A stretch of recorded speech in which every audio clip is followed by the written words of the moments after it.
Joshua, what is our podcast on this week? So last week we talked about the danger close method of like what happened nearby, what dangers we can experience on day-to-day life. This time we're talking about unintended discipleship. Ooh. So when you live your day-to-day, you're being discipled by something. Yes. So whether that's, TV, music, news, social media, whatever, you're being discipled by something. Yeah. And so we're going to kind of talk through some of the pitfalls, some of the positives of your kind of day and what that looks like when you let the wrong thing pour into your life as opposed to something that is truly fulfilling like God's word. I think it was C.S. Lewis who said you don't know a copy unless you know the authentic. You don't know a crooked stick unless you have a straight stick to go by. Sure. Right? Because, when we evacuated Katrina, we went to Arizona for a while, and it's got a really large Mormon population. And if you've ever spoken with a Mormon, it's presented to be really close. Oh, we're Christians. Yeah. We're Christians. Yeah, sure. And if you spend about 5 minutes talking to them, you realize that stick is a little bit crooked. Right? And so if you have, like, say, friends that way, I have a friend who is not a believer. He's married to a Mormon. Most of her family is Mormon, except her sister, who's Baptist. She kind of broke off of that. But I remember he would reach out and ask questions, about this and that. And you could see that he was being discipled by that. And I think sometimes he just goes along because it's, what family we do on Sundays kind of thing. I go there and I think about my fantasy lineup while they're talking kind of Count thing. the ceiling tiles. Right. And so, but you could see that it was seeping in enough that he knew some things to ask about. Yeah. And he wanted to ask outside of that circle. And so when we're looking at doing something like this, we're like, well, unintended discipleship. It's hard. You think, well, it's really hard to be, become a disciple. Au contraire. It's easy to become a disciple is because everything is looking to disciple you. Yeah. Influence you. We can call them influencers, right, on social media. And so we picked 4 different areas: movies, music, TV shows, and news. And so in movies, this has been the case for decades, right, ever since black and white. How storytelling impacts our moral compass. Yeah. You have probably seen a movie that the director has an axe to grind, has an agenda, it doesn't like Christianity, and he goes out of his way or her way to take shots at it. Yep. And sometimes it's very obvious. And sometimes it's so subtle. Man, it's like just silky smooth. And you leave there going, what did he mean by that? Yeah. It's always interesting how much of it bleeds into everything. So me and Heather watch anime, and I find it so hilarious how often the church ends up being the bad guy in a lot of these shows of like it's a corrupt priest, the church is preaching wrong things, it's saying things that are like they're actually trying to help the bad guys by sacrificing these kids or whatever the story's saying. And it's so interesting to see that if you were not aware of it and you're not conscious of it, anything you kind of like sit down and watch will influence you if you're not careful. Oh, no doubt, no doubt. And you could see this back up to those Saturday morning cartoons, right? You're probably in your underwear, you're sitting too close to the TV, eating your Fruit Loops, and on comes a commercial about some toy You don't do that anymore now. No, I found a TikTok account that does 90s TV show commercials, and me and Heather will sit down and be like, I remember that toy. I remember that toy. Sure. The Floam. The little Floam thing that you would attach to stuff and would just make objects. But yeah, I mean, that influences, Mom, Dad, I want that Hot Wheels car that does the loop-de-loops in the living room. I want the talking doll that I can feed and change the diaper, all that kind of stuff. We think that, that's back when I was a child. How easily influenced I was when I was a child. Mm-hmm. Have you seen network television and the horrible shows that are on there? They pitch them as reality. Mm-hmm. And I've never seen commercials try so hard to make the Masked Singer something relevant. These little clips that they try, oh no, that's so, so dramatic. And no, it's not. Yeah. It's not. It's a has-been in a suit that never was. Yeah. Right? And so we kind of see these movies, and like you said, they're all over the place. There's a section in A Christmas Carol with Jim Carrey that the director takes a shot at the church, right? There are movies set out specifically anti-Christian, The Golden Compass, that Bill Maher travesty, religiousness or something like that. Just on and on. There are probably more movies like that than you could think of. Mm-hmm. It's important for us to kind of know what we're about to expose ourselves to. Yeah. And movies is a big thing because it's right there. Yeah. It's on our phones, it's on our TVs, computers, everywhere. And, you get like, well, I don't think they intended to do that, but they did. Yeah. And so I think as they have changed ratings throughout the years, I would love to see a little bit more ratings. And you can kind of see that there are channels or platforms that it's like, look, if you're going to do that, we're going to do this. Yeah. And something like, what's the name of that one? Is the comedy Angel channel? Studios. Yeah, VidAngel is one of them that removes anything that's kind of like anything cursing, any drinking, that kind of stuff, any kind of like sexual suggestive stuff. But even like dry bar comedy. I mean, it's an entire channel dedicated to comedians who do not curse and do not talk about, suggestive material. Right. And then there's VidAngel, but this is actually Angel Studios. This is the one that put out the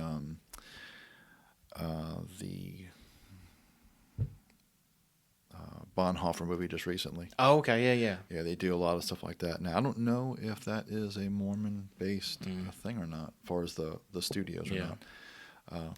Case in point, right? Yeah. Our next one is music. So this is interesting for us because we have been getting into record vinyls recently, and it's been interesting because it was like I was telling you about it recently. We walk into a record store and I realize how musically illiterate I am of just how many artists I don't know. Sure. And so I walk away and I go, oh, what was the top rated records of last year? And I should have seen it coming, but like 90% of them were like explicit to the nth degree, right? Like F-bombs, all the fun, spicy language that they wanted to throw in there. And it's interesting because I was recently seeing someone was talking about New Year's resolutions, and they were talking about how they actually took all of January, instead of doing like a dry January, they only listened to like Christian music. They sustained from secular music. Sure. And I was like, that's really interesting. I'm surprised that's not a more common thing, because you can see that this is that silky smooth thing where you're singing along, and all of a sudden, well, it doesn't sound so bad to drop that curse word because you're just singing along, right? It's in context. Yeah, you're just repeating what you're kind of listening to. And then all of a sudden you're humming it to yourself, and that sneaks its way into your vocabulary. And that's just the words. I mean, your case in point about the WAP song. I mean, talk about degrading women. One of God's creation that you're talking about, right? Sure. And whether you wanted to or if you were unconscious about it and not very proactive about shielding yourself on that will corrupt you eventually. Oh yeah, and even let's just say quote unquote Christian music, not everything is theologically sound. So he starts singing stuff that sounds great, sounds like, man, what a wonderful song. Theologically broken, you know. It's like, where's this coming from, you know? So you got to watch that too. That's another whole topic. But if you want to kind of get your eyebrows raised, go listen to rap from the 80s. I grew up listening to Run DMC, Houdini, LL Cool J, back when he was not an actor but a musician. And then go listen to something in the last, like, say, decade. Yeah. Brace yourself, because it's quite different. Yeah. And for every genre, and I used to help out a radio station find alternatives. Like, if you like Eminem, probably the best rapper out there, right? I mean, just horrible lyrics. Yeah. He can't help himself. He says 1 million words per song, so he's got to cover all of them. He's like the William Shakespeare or the Stephen King of songs. I think more words, the better. I'm trying to hit a word count, and, you know, that's what my goal is. And go. So you want to find NF. Yeah. Right? So every band that is on one extreme, there's probably another band on the other extreme. Yeah. And so we listen to. That's why I'm kind of always like stuck in the 80s. You know, Journey don't play that. So it's important for us to think of music, because our children, you and Noah, and your kids are going to hear songs at some point. And you and I went to a record store a couple of weeks ago, and there they play songs in the shop to help you expose you to other artists. And some are like, do you take requests? Oh, yeah, we do. Can you please stop playing that song? Anything else? I'll take Jingle Bells. That's a request. Yeah. So music, it's everywhere, and we are exposed to it. Yeah. So. I find it's one of the kind of sneakier versions of it too, because you may not think about it, but all it takes is a catchy tune with some very horrible lyrics, and you can be humming that to yourself, and you wouldn't even think twice about it. So Marilyn Manson, right? Satanic band, leader, that type thing. They really go out of their way to craft songs that people like to listen to, the tones of them, you know. And if you read anything about them or the songs, you're like, what in the world? So, you know, not everything is that shines or sparkles as gold. Sure. The next one is TV shows. Yeah, TV shows. I mean, we talk about this a little bit in the movies too, but it's the same thing, right? We pop TV shows like Pringle can, right? Got one, can't stop, kind of marathon all of this kind of thing. And I think it's especially evident now for the new ones coming out, because it definitely feels like everything's got something to say about something with the news, right? Whether it's like all inclusive, and that used to be something very different when I was younger as it is now. Sure. And it's always interesting because I've been in scenarios where I'll start watching a series, and then all of a sudden, after like a season or two, here comes the token atheist, gay person, fill in the blank person, Right. and I'm like, I don't think I should be watching this anymore. Right. They got you hooked on the first couple. Right. Now we're going to introduce our agenda. Yeah, and so I mean that can be hard. I mean I've had series where it's like it's that last season. You're like, really, guys, we're throwing this in the last little bit here. Or oh, okay, so that, you know, if I was talking about this in church, how would people respond to that? Right. That's a good barometer. If you were talking about this show to your Bible study leader or your pastor, how would they respond? That's a good barometer to be like, should I be watching this or not? There are certain channels or networks that I would need a neck brace from shaking my head toward these. Like, I don't even watch any of these. Yeah. Pardon me. It's just a commercial of it. Yeah. And so you're going to try to sell me on this, and that's probably going to be the best of it, right? The most alluring part of it, so that when I start watching it, that's when you're like, well, yeah, they want to fit this in, kind of thing. If the commercial of it is horrible, Yeah. what is the show going to be like? That's right. And so, cultural normalization of themes like materialism. What is it? Deal, no deal. Right. I don't watch that anymore, but now it's on an island. I think back when Howie Mandel did it on whatever, some stage with suitcases or whatever. Now it's an island. Everything's on an island. Yeah. Wish they'd put Congress on an island. That'd be great. Sexuality, relativism, humanism. Every ism you want out there. What's on network TV today would never have been allowed 25 years ago. Yeah. That was like, well, that's got to be cable. There's no way we can do that on network television. And so when you're binge watching a show, the danger of it is there's so much of it. It covers so much ground through that lens.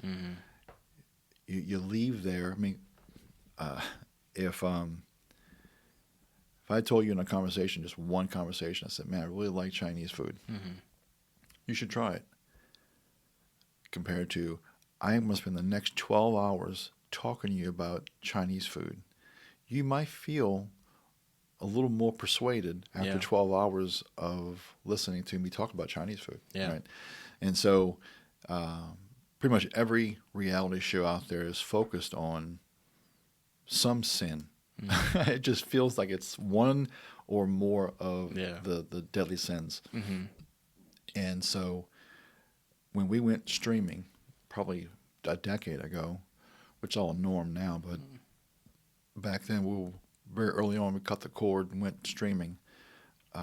We got away from network television, then also commercials. Yeah. Oh my goodness, commercials.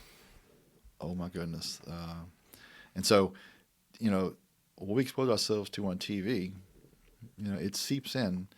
There are some great shows out there that but you got to look for it. Yeah. There are some good things out there. It's not as much as the bad things. Sure. And if you're not, looking at these shows through, this lens of truth here, it'll seep in and be real quiet. It'll be real alluring. And if you aren't careful and guard your heart in those scenarios, you may turn around and you be a mile away from that line in the sand that you're like, oh man, I didn't think I'd ever say that word. And now here I am saying that word in casual conversation. Right. Well, we've probably spent more time on this here, just so much of it on this side of it. But I want to encourage the listeners to visit our website at uncommon.org.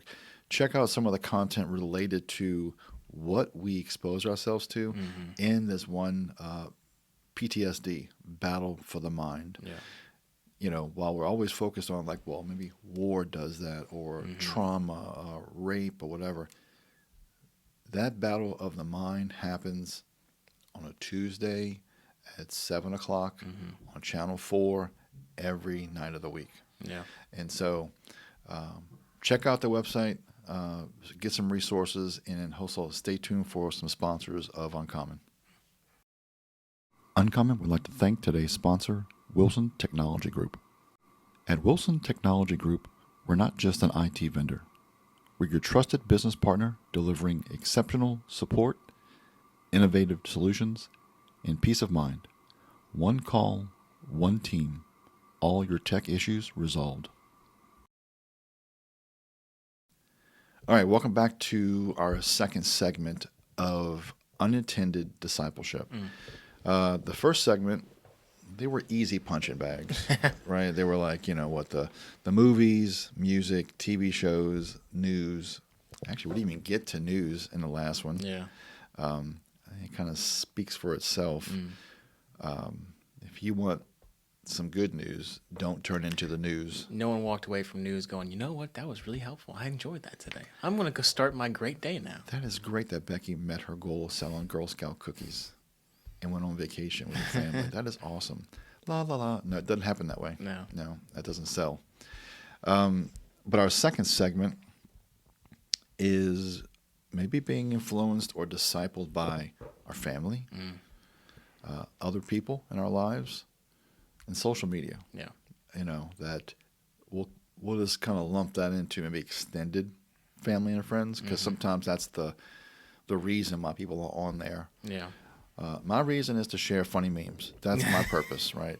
But some people get on there to connect with family across the country. Yeah. And I do that too, to some degree. But in the area of family, I would love to say that every family has a godly dad and or a godly mom or godly grandparents that pour into the children and grandchildren and point them to Jesus. Unfortunately, that's not the case all the time. Yeah. You have a broken bit of a family, might be a divorce. There might be no parent in the picture, only one parent. Might be in foster care, all this kind of stuff, right? But families, the parents, have a tremendous part in shaping and influencing children. Yeah. And so we can kind of see that in, even our family. We have some family that the parents are atheists, so they've turned their kids into atheists. Yeah. It wasn't open to them to make a decision for themselves. We are atheists, so you're going to be atheists. Yeah. When we presented the gospel to you, it was your decision to make yes or no, and you did that for yourself. Once you did that, we then started to encourage you in growth in discipleship. But you get to see that family has a huge impact on people. I always talk about the Jackie Robinson movie, 42. Kid's there with his dad. I probably mentioned this a couple times on the podcast. With his dad at a baseball game. They're having a great time in stands. They're cheering, yada, yada. And all of a sudden, Jackie Robinson comes out, and the dad starts yelling all these racial slurs at Jackie. And the son sees that, and this goes from a normal conversation with his dad about baseball and the day and all that kind of thing to mimicking what his dad is saying at Jackie and yelling racial slurs too. That's hard. Yeah. Right? It's hard to see, it's hard to hear, but dads, you impact your children. Yes. And so I'm sure all of us have something or some person in mind when we think of that person had a huge impact on me. Good, bad, or in between, we all have them. Yeah, and I think that, as a father figure, and that goes for biological children, adoption, even just someone who you see as a father figure. Sure, uncles, friends, whatever. That plays a huge role in how, those kids will present themselves, but then also, how you treat your spouse is a huge thing, because that was one of the huge things that we've looked at for all the marriage studies that we've done is how you viewed your parents interacting with each other. Sure. If it was it loving, was it caring, or was it belligerent? Was it Right. aggressive? Was there very clear cut on the bread maker? What I say goes. You just stay in the kitchen. What did you see growing up that impacts what you do in your relationship growing up? And that may not be something that you're thinking about how I talk to my spouse in the moment, in the heat of the moment of saying something that I shouldn't, impacts little Johnny who sees that and goes, oh, so dad, okay, so I guess guys can just treat girls that way, and balloons from there. So, making sure that we guard what we say, what we think, and what we do, especially when around family, because everything we do communicates. How we spend our time, our money, all that kind of stuff. Because, these kids are like sponges. They soak up everything around them. I mean, they have so much vying for their attention as it is with TV, movies, music, all that kind of stuff. But you are such a huge influence as a father figure to them and we're already flawed as humans, but Sure. we need to make sure that they can at least understand there's a perfect father for you, Right. Who to really base it off of, Right. and go from there. I may not get it right all the time, but this is the goal. Yeah. Right? You've heard that, dads, parents, your goal, your calling is to be that encouraging, protective, driving force in your children's life to Christ. Mm-hmm. When those who don't want to do that, you've heard this statement, do as I say, not as I do. Mm-hmm. That's usually parroted from a rocking recliner somewhere in someone's house. Mm-hmm. Why should I need to do that when you don't do that? Mm-hmm. Just do what I say, not as I do. Yeah. And so it's hard to be an example when you're not. Mm-hmm. And what tends to happen is that you are, here we go, my anti-role models. Everybody's a role model. Mm-hmm. Everyone listening to this, everyone on this planet is a role model. It's just if you are a good one or a bad one. Yeah. And I've always had anti-role models in my life. There are people in my life that were good role models, but obviously, like you said, everybody's flawed. Yeah. So it's hard to look at one and say, I want to be like that. Yeah. I'm all in on this one person. Right. It's not Superman, right? It's got some flaws to it. And so I want to pick and choose and glean the positives from that person and mimic that. Yeah. And overlook that person is flawed as well. Mm-hmm. But when you have someone who's actively a bad role model, you can learn what not to be as well. And unfortunately, that was my dad. Mm-hmm. I hate to throw him under the bus, but he was not a great role model. Mm-hmm. And so he taught me what not to be, what not to do. Mm-hmm. And so I don't think he knew that. I never told him that, but that's what he was. Yeah. And I think there's a lot of dads out there in that same boat that you may not think you're doing this to your children, but you are. Yeah. And so they see you. Mm-hmm. That may not look like it is happening either, but they see you. Mm-hmm. So, friends and community. Yeah. Right? So you surround yourself with some friends. And Jesus ate with the sinners. Yeah. I was reading the other day, poor tax collectors, they get it, right? They're like, why are your disciples eating with the sinners and tax collectors? Why you got to call them out like that? Come on, man. It's just a job. Poor tax collectors. But you start surrounding yourself with friends that maybe bad character, bad traits, like you said, from the person in college. You work at a company and you're surrounded by 5, 10, 20, 30 people. Whew, you might feel that you are alone on much of what you believe in. Yeah. And I think that's where people struggle, that I can't talk about my faith at work because everybody I work with is atheist. Yeah. And I was always open with my faith at work. I felt like, well, if you have a platform to be anti-God, then I should have a platform to be pro-God. Yeah.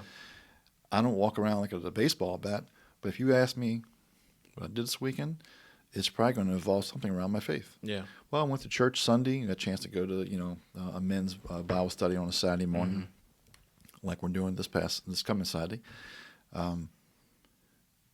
Just spend some time with family, kind of thing. How about you? Yeah. That's how it starts. That's what my thing. And if you got offended by that, then don't ask me what I did the weekend. And it goes the same way. If I ask you and you're like, well, we sacrifice goats in the backyard to a pagan god, I'll know better to ask next time, right? So in your community, I mean, obviously, just because you live next door to someone doesn't mean that they believe what you believe. Yeah. Many make your friends. They're just neighbors. Yep. I've tried to go out and befriend, like Ronnie across the street, Keith next door. When people, hand in glove, man, peanut butter and jelly. Ronnie and I, two bald guys talking. We have a great time. Sometimes it other people like, well, it's a bit like pulling teeth. Not everybody is a great communicator. They want to just, wave and walk inside. A happy or closed door is a happy door. Sometimes a quiet neighbor is a good neighbor. Yeah. And I get that. So, Yeah. Community. So you've just moved into a neighborhood. Mm-hmm. How has your community interacted with you guys? So our neighbors across the street have been really welcoming. They come over every once in a while when they see us out, and they kind of, talk to us and say they're so happy to see us in the neighborhood. Halloween was a great opportunity for everyone to kind of come by, ask me for candy. So we met a lot of new people there. So it's been really welcoming. The neighbors next door to us, directly next to us, is an older couple, and they are super sweet. And they've already invited us over. Like, every time I make chili, I'm inviting you over. So they're super nice. But on the flip side of that, about 5 houses down on the other side of the street, there's a person who's running a pride flag on their front porch. Okay. And so you can see there's a little bit of, mixed bag there where, when we walk around the neighborhood, I like to pray over the people that we're kind of walking around. But, you see, in that scenario, if you can run your pride flag, then I should be able to run my Christian flag with the cross on it and says Jesus saves kind of thing. Sure, yeah. And, it's one of those things where you will find people in your neighborhood that have differing beliefs of you, and that will impact you in some capacity. Sure. Especially if you're a people pleaser. I know some people who are like, well, I need to be friends with every person around me. Right. You don't get a choice in this. You're my friend now, kind of thing. Right. And, that is not always the case. So you can always be a mixed bag. I make sure that, we are polite neighbors to everybody kind of thing. But I do think it's interesting, real quickly on the friends thing, is one of the dangers I find, and this was a lot through college, it can be in the workplace too, but you get a bunch of guys together and you get locker room talk. Sure. And what happens in those kind of conversations feels a lot more acceptable than if it was outside of that conversation. Right. Talking about women, maybe some other things going on in your life that you shouldn't be talking about. Sure. And that can, impact how you view these things. You surround yourself with a bunch of guys who talk about derogatory terms about women. That's how you're going to kind of view them, kind of thing. Sure. So, it's important that, we recognize that Jesus did eat with the sinners, but we also need to recognize that Jesus did step away from them and pray to the Lord consistently. Sure. And minister to them. It wasn't just, hey, I'm going to eat lunch with you and pal around and joke about the waitress kind of thing, but it's, I'm going to minister to you as a fellow sinner to the grace that God has given us, kind of thing. Right. He was there to influence those people, right, not to be influenced by them. Yeah. There's a difference there. The next one is social media, right? And what's odd about this one is that, well, even all the music and movies and all that, we have the choice to not participate. Yeah. And so we have some friends that they can't seem to play nice with people. So they realize this, so they can't be on social media. Yeah.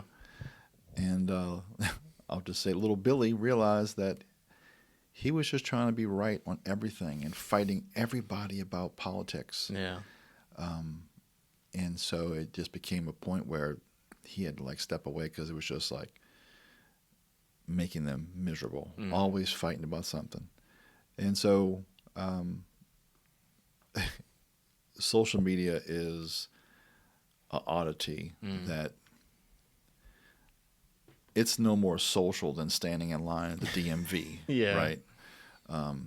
But for most people, I mean, I try to be social on that. Birthdays, comments in the certain sections, but we do allow that to influence us of, oh, look, somebody's living high on the hog. They got a third sports car. Like, oh, okay. Well, so if that is going to influence you and cause you to stumble, maybe this is something that you maybe want to step away from. Yeah.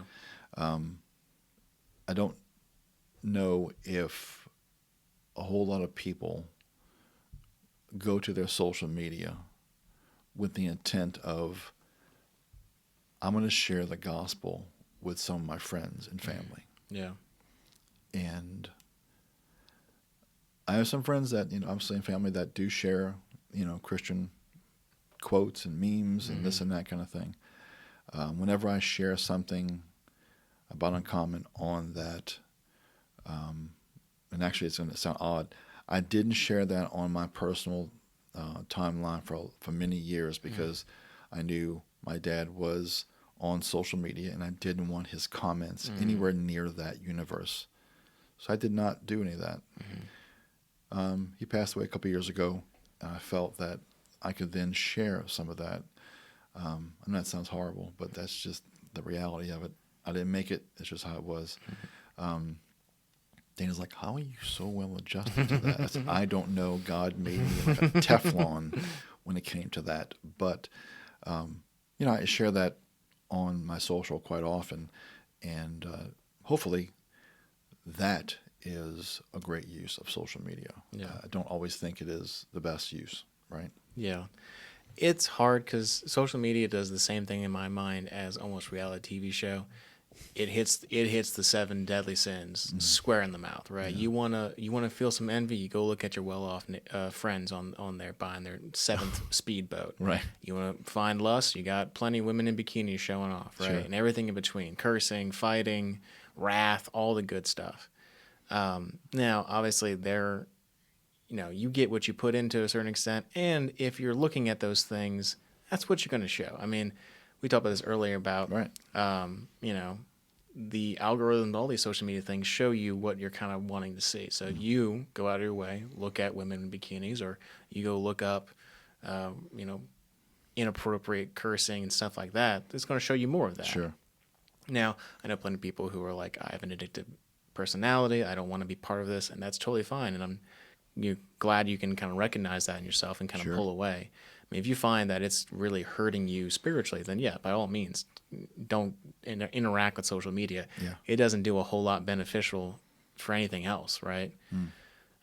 But if you're doom scrolling or you just kind of looking through your feeds, know that everything on your screen in this field of vision, ads, posts by your friends, everything is vying for your attention, and you are absorbing it in some capacity if you are not careful.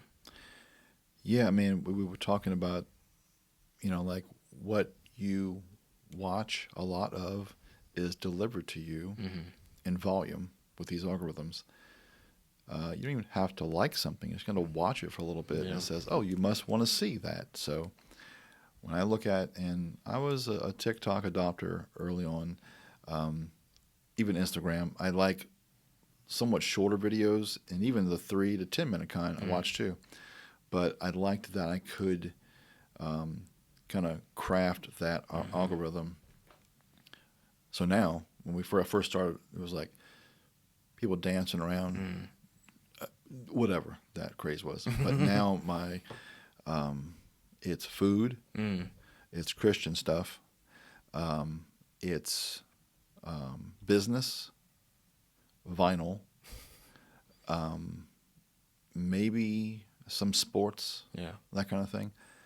I don't get the bouncing bikini girls anymore, right? Once you not interested, or you don't follow that, you don't search it kind of thing, it doesn't show up. So when someone's saying, well, I don't like seeing all that, well, it's probably because you're not adjusting the algorithm to do that. And so if you want to partake in that, I think is a way that you can do it to be beneficial. But if you let it run its course, it's not going to be very beneficial. I mean, like you said, keeping in this proper priority, stop comparing, maybe stop pushing your agenda, right? Little Billy was trying to push his agenda and nobody was not down with it, which is odd because theoretically you are friends and family are following you. So it's kind of like going to a family function and having the uncle show up. It's like, now that I have you here, here's your boxing gloves, and I'm going to put mine on, and we're going to stand in the corners. Right. And so even though I have one here, if you can't get along, get off the platform. Yeah. And so we all have something, whether it be social or music, TV, whatever it is in our lives that is disciplining us. And so I think it's important to recognize that, identify if that is having an impact on you, and make the right adjustment for it. Right. And if you're not spending suppose if you're spending more time on all the topics that we've talked about today and not the Word, that's your first thing. This needs to be the top priority of what you're being discipled by. Then the other things will have less grip on you. Right. This was called unintended discipleship. Yeah. So I specifically left off the Bible. But at the end of this, you should be saying to yourself, what about the Bible? Well, that's unintended discipleship. That is intended discipleship. And we should be, I wish our screen time on Bible could show up. I mean, I'm sure all of us don't spend enough time. Yeah. But every week I get a notice, you spent X amount of time on your thing this week. We should be spending more time in the Word. Definitely. So, well, hopefully this has, again, hit someone right square in the chops, like it did me, with things that are disciplining me that I may not realize. And so hopefully I can make some adjustments for myself, and you can for you as well. In the meantime, check out our content library over at uncommon.org. Check out our membership. You get full access to everything we offer and then some. So, Joshua, hit him with it. If you're going to be something, be uncommon.